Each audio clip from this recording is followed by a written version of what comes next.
আসসালামু আলাইকুম রহমতুল্লাহি ওবারাকাতু। সবাইকে 2026 সালের শুভেচ্ছা, অর্থাৎ নতুন বছরের সবাইকে শুভেচ্ছা জানাই।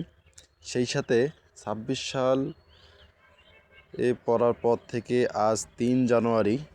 তো আগামী দু একদিন খুব রোদ দেখা দিয়েছিল। আজ থেকে অর্থাৎ 3 জানুয়ারি থেকে সকাল ভোর থেকে কনকনে শীতে ঘেরা চারদিকে দেখতে পাচ্ছেন আপনারা। রংপুরে সহ সারা বাংলাদেশে এইরকম কনকনে শীত রয়েছে।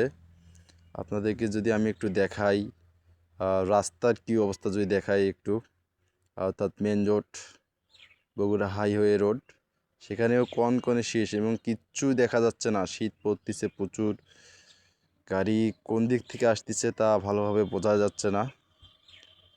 তো আবহাওয়া থেকে অফিস তারা নোটিশ দিয়েছে যে আগামী 1 থেকে 2 সপ্তাহ এরকম থাকবে এবং মাঝে মাঝে একটু রোদুজ্জ্বল দেখা দিতে পারে।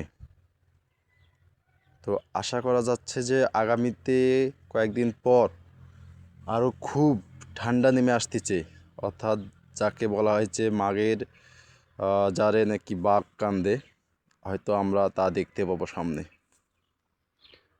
আজকের আবহাওয়া বার্তা 13 থেকে 15 ডিগ্রি সেলসিয়াসে নামতে পারে বলা হয়েছে।